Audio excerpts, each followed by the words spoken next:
Hello student, welcome to DPC education. आज हम start करने वाले हैं इकोनॉमिक 12th कॉमर्स का सेकेंड चैप्टर जो है फीचर्स ऑफ यूटिलिटी, या इसको कैरेक्टरिस्टिक ऑफ यूटिलिटी भी बोल सकते हैं। तो एग्जाम में दोनों क्वेश्चन आपको आ सकता है, फीचर्स भी आ सकता है, कैरेक्टरिस्टिक भी आ सकता है। तो आज के टॉपिक में हम समझने वाले हैं कि यूटिलिटी की क्या विशेषताएं हैं, यूटिलिटी के क्या कैरेक्टर्स हैं। तो पहले आपको यूटिलिटी के बारे में पता होना चाहिए।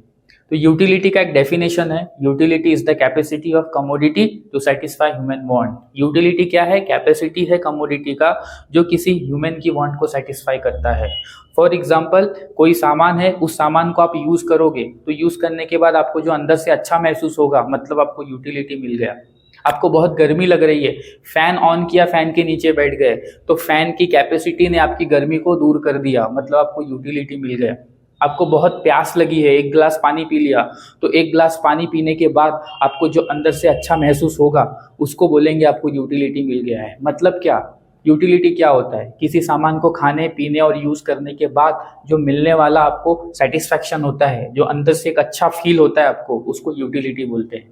तो आप डेफिनेशन याद रख सकते हो, utility is the capacity of commodity to satisfy human want. आगे चलते हैं फीचर्स ऑफ यूटिलिटी में। पहला पॉइंट है रिलेटिव कॉन्सेप्ट। रिलेटिव मतलब क्या? जुड़ा होना। यूटिलिटी जुड़ा होता है, किससे जुड़ा होता है? टाइम और प्लेस से। यूटिलिटी रिलेटेड होता है, किससे रिलेटेड होता है? टाइम और प्लेस से। जैसे टाइम को चेंज करोगे यूटिलिटी भी चेंज हो जाएगा, प्लेस को चेंज करोगे तो यूटिलिटी भी चेंज हो जाएगा। एक एग्जांपल से समझते हैं। अगर स्वेटर को आप मुंबई में पहनोगे तो आपको उतना अच्छा नहीं लगेगा, लेकिन वही स्वेटर आप कश्मीर में जाके पहनोगे तो आपको ज़्यादा अच्छा लगेगा। मतलब एक प्लेस पे आपको यूटिलिटी नहीं मिल रहा है और दूसरे प्लेस पे आपको यूटिलिटी मिल रहा है। स्वेटर को मुंबई में पहना तो यूटिलिटी नहीं मिल रहा है, लेकिन उसी स्वेटर को कश्मीर में जाके पहना तो ज़्यादा यूटिलिटी मिल रहा है। मतलब utility place to place different है।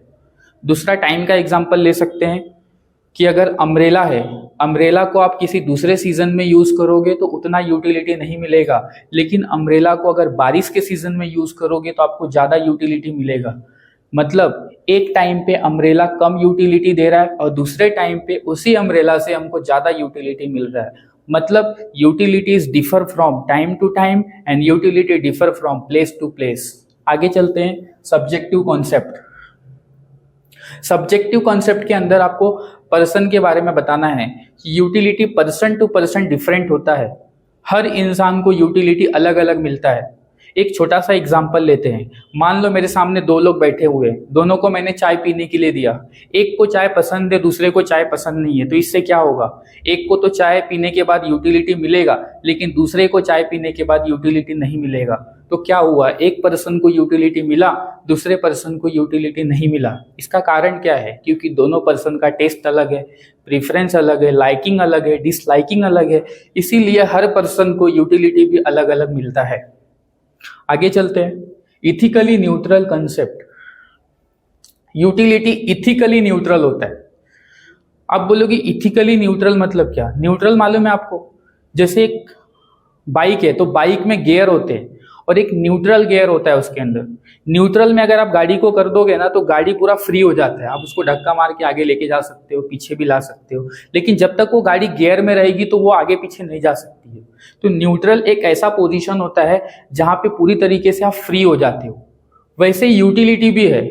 यूटिलिटी इथिकली न्यूट्रल है, मतलब ये गुड और बैड में कोई फर्क नहीं करता है। आप अच्छा काम करोगे तो भी आपको यूटिलिटी मिलेगा, बुरा काम करोगे तो भी आपको यूटिलिटी मिलेगा। तो utility does not difference between good और बैड, ट्रू और फॉल्स, मोरल और इमोरल। इसमें यूटिलिटी कोई भी डिफरेंस नहीं करता है। इसको एक छोटे से एग्जाम्पल से समझते हैं कि एक चक्कू है, चक्कू से हाउसवाइफ जो होती है वो वेजिटेबल को कट करती है। चक्कू से हाउसवाइफ वेजिटेबल को कट कर रही है और उसी चक्कू से अगर हमने किसी को मार दिया तो दोनों को यूटिलिटी मिला। हाउसवाइफ को यूटिलिटी मिला वेजिटेबल कट करके, और आपने किसी को मार दिया तो मारने के बाद भी आपको यूटिलिटी मिला। एक अच्छा काम है और दूसरा बुरा काम है, यूटिलिटी दोनों को मिल रहा है। एक दूसरा एग्जाम्पल ले सकते हैं। गन से एक आतंकवादी है, वो लोगों को मार रहा है तो बुरा काम कर रहा है, लेकिन उसी गन से एक जो सोल्जर होता है वो अपनी कंट्री को प्रोटेक्ट करता है। मतलब एक गलत काम कर रहा है और दूसरा अच्छा काम कर रहा है, लेकिन दोनों को यूटिलिटी मिल रहा है। मतलब यूटिलिटी गुड और बैड में कोई भी डिफरेंस क्रिएट नहीं करता है। आगे चलते हैं। Utility differ from usefulness. Utility differ है, डिफर मतलब अलग है, किससे अलग है? यूजफुलनेस से। मतलब ये पॉइंट आपको ये समझाने की कोशिश कर रहा है कि आप यूटिलिटी को यूजफुलनेस मत समझो। यूटिलिटी अलग होता है और यूजफुलनेस अलग होता है। यूटिलिटी मतलब क्या? Capacity of commodity to satisfy human want, जो मैंने आपको स्टार्टिंग में डेफिनेशन में बताया था। और यूजफुलनेस मतलब क्या? Usefulness means benefit use in commodity. Usefulness मतलब benefit in use of commodity. जब किसी सामान को आप यूज करते हो तो उससे जो आपको बेनिफिट मिलता है उसको यूजफुलनेस बोलते हैं। एक छोटा सा एग्जांपल लेते हैं जिससे आपको समझ में आ जाएगा यूटिलिटी और यूजफुलनेस दोनों अलग होता है। जैसे अगर कोई पर्सन शराब पी रहा है तो शराब पीने के बाद उसको अच्छा महसूस होता है, यूटिलिटी मिलता है, लेकिन उसको यूजफुल नहीं है, उसका शराब से कोई फायदा नहीं होगा उसको। लेकिन अगर कोई मिल्क पीता है तो मिल्क पीने के बाद उसको यूटिलिटी भी मिलेगा और उसको यूजफुलनेस भी मिलेगा। मतलब यहाँ पे यूजफुलनेस अलग है और यूटिलिटी अलग है। आगे चलते हैं। Utility differ from pleasure. Utility और प्लेजर दोनों अलग है। प्लेजर मतलब होता है हैप्पीनेस, खुशी। खुशी अलग होता है और यूटिलिटी अलग होता है। एक छोटा सा एग्जांपल लेते हैं। एक पेशेंट है, वो डॉक्टर के पास जाता है इंजेक्शन लगाने के लिए। तो डॉक्टर जब उसको इंजेक्शन लगाएगा तो इंजेक्शन से वो तो ठीक हो जाएगा पेशेंट, मतलब उसको, उस पेशेंट को यूटिलिटी मिल गया। डॉक्टर जब उसको इंजेक्शन लगाएगा तो इंजेक्शन से उसको यूटिलिटी मिल जाएगा, वो ठीक तो हो जाएगा, लेकिन उससे उसको प्लेजर नहीं मिलेगा, खुशी नहीं मिलेगा। तो इंजेक्शन लगाने के बाद किसी को खुशी नहीं मिलता है, लेकिन इंजेक्शन से सामने वाला पर्सन ठीक जरूर हो जाता है। मतलब उसको यूटिलिटी तो नहीं मिला, सॉरी, उसको यूटिलिटी तो मिला लेकिन प्लेजर नहीं मिला। आगे चलते हैं। Utility differ from satisfaction. ये पॉइंट बता रहा है कि यूटिलिटी अलग है और सेटिस्फैक्शन अलग है, लेकिन पूरी तरीके से अलग नहीं होता है। ऐसा समझो कि यूटिलिटी और सेटिस्फैक्शन दोनों ब्रदर है, भाई है, दोनों में रिलेशन है। यूटिलिटी और सेटिस्फैक्शन इंटर रिलेटेड है, मिलते जुलते हैं, कहीं ना कहीं ये आपस में कनेक्टेड है, लेकिन फिर भी इनमें थोड़ा बहुत डिफरेंस है। जैसे जब हम किसी सामान को खाना स्टार्ट करते हैं तो हमको यूटिलिटी मिलने लगता है, जैसे आप खाओगे आपको यूटिलिटी मिलता जाएगा, और जब पूरा सामान आप खा के खत्म कर दोगे लास्ट में जाके आपको सेटिस्फैक्शन मिलता है। मतलब सेटिस्फैक्शन आपको एंड में मिलेगा और यूटिलिटी आपको स्टार्टिंग से ही मिलता रहता है। इससे आपको समझ में आना चाहिए, utility is start point of consumption, utility is the starting point of consumption and satisfaction is the end result of consumption. पूरा एंड हो जाएगा उसके बाद आपको सेटिस्फैक्शन मिलेगा, और जब आप स्टार्टिंग करोगे तो आपको यूटिलिटी मिलेगा। Next, measurement of utility is hypothetical. Measurement मतलब कैलकुलेट करना, नापना। अगर कोई चाहता है कि मैं अपनी यूटिलिटी को नापूं तो नाप तो सकता है, बट वो हाइपोथेटिकल होगा।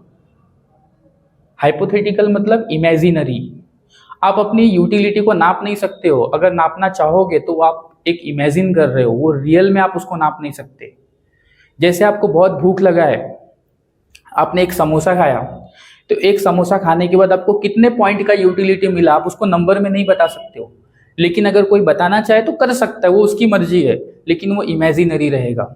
इसीलिए यूटिलिटी को आप नंबर में तो नाप नहीं सकते, लेकिन यूटिलिटी को आप पॉजिटिव, नेगेटिव और जीरो में मेजर कर सकते हो। हाँ, आप इतना तो बता सकते हो कि आपको यूटिलिटी ज्यादा मिला है या कम मिला है, लेकिन आप एग्जैक्ट नंबर नहीं बता सकते। तो इस पॉइंट में आपको यही बताना है कि यूटिलिटी को नंबर्स में नापना पॉसिबल नहीं है, लेकिन अगर कोई चाहे तो यूटिलिटी को हायर और लोअर लेवल में मेजर कर सकता है, पॉजिटिव, नेगेटिव और जीरो में मेजर कर सकता है। आगे चलते हैं। Utility is multipurpose. मल्टीपर्पज मतलब क्या होता है? जो बहुत सारे काम में यूजफुल आता है। आप यूटिलिटी जो है वो मल्टीपर्पज हो सकता है। फॉर एग्जाम्पल, कोई प्रोडक्ट है जो जिसको आप अलग अलग काम में यूज कर रहे हो, एक सामान है उसको आप अलग अलग काम में यूज कर रहे हो, तो उससे आपको बहुत सारी यूटिलिटी मिल सकती है। सबसे बेस्ट एग्जांपल है इलेक्ट्रिसिटी। जो इलेक्ट्रिसिटी होता है उससे एक टाइम पे आप बहुत सारे काम कर सकते हो।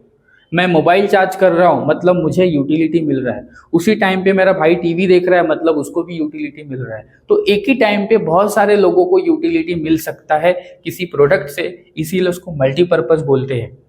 आगे, utility depend on intensity of want.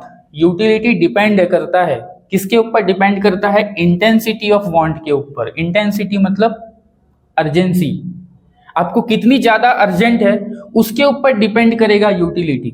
More urgent more utility, less urgent less utility. अगर मुझे किसी सामान की बहुत अर्जेंट ये चाहिए ही चाहिए और वो सामान मुझे दे दिया जाए तो मुझे बहुत यूटिलिटी मिलेगा।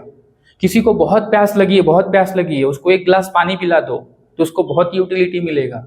लेकिन अगर कोई बंदा पहले से खा पी कर बैठा हुआ है और आप उसको एक गिलास पानी पिलाओगे तो उसको उतना यूटिलिटी नहीं मिलेगा। क्यों नहीं मिलेगा? क्योंकि उसको उस चीज की जरूरत नहीं है। मतलब जितनी ज्यादा जरूरत उतना ज्यादा utility. More urgent more utility, less urgent less utility. आगे है utility is the basis of demand. Utility base होता है डिमांड का। अगर हम यूटिलिटी को हटा दें तो डिमांड का फिर कोई काम नहीं है। यूटिलिटी होगा तभी डिमांड होगा। मतलब यूटिलिटी क्या है? बेस है। यूटिलिटी क्या है? बेस है और उसके ऊपर डिमांड आता है। अगर यूटिलिटी हटा दोगे तो डिमांड फिर नीचे गिर जाएगा। मतलब हम मार्केट में जाके वही सामान का डिमांड करते हैं जो हमको यूटिलिटी देता है। आप हमेशा वही सामान जाके खरीदोगे जिस सामान से आपको यूटिलिटी मिलता है। अगर आपको यूटिलिटी नहीं मिलेगा तो आप डिमांड भी नहीं करोगे। इसका मतलब demand is based on utility. तो आई होप आपको ये सारे पॉइंट क्लियर हो गए होंगे। Thanks for watching.